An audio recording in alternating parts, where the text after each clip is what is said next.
Sa Caibidil seo tá an chéad teangmháil le going le Dracula.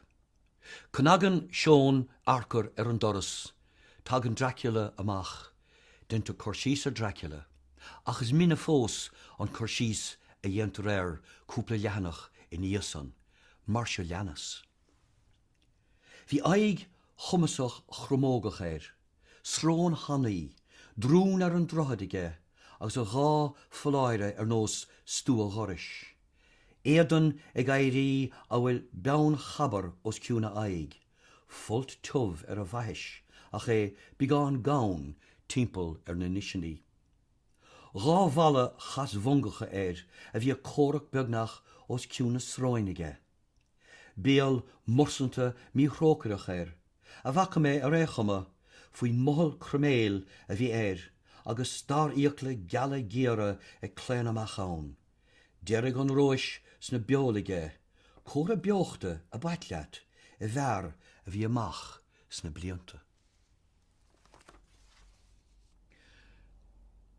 Luaim é seo, mar seo hen pictiúr atá going de Dracula in ar neigine ó sconáin agus eile.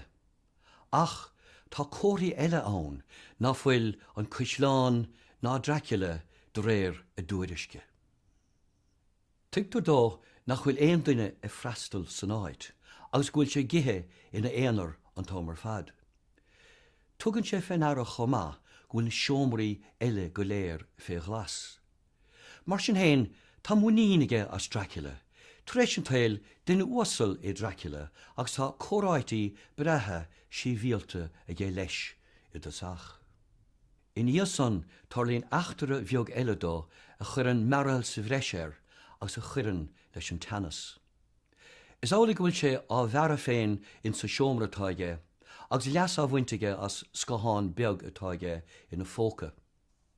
In san bhera dó garan sé féin agus sníon sreabh beag fola ó neara. Gharod mar jouler sin. Tá Dracula leistíorda an támar fad, ach ní féidir éiscint in san scaháin. Is sé an fádthála sin agus ní lis a gunne agus ní lis ag an léthóirí agus ní lis ag Seán arcair, ná do réir an ólais ní féidir vampír éiscint sa scaháin. Agus an tarnarod nuair a hían Dracula an sreabh beag fola, tag an riasra agus fún ún si a dhéanamh Seán arcair.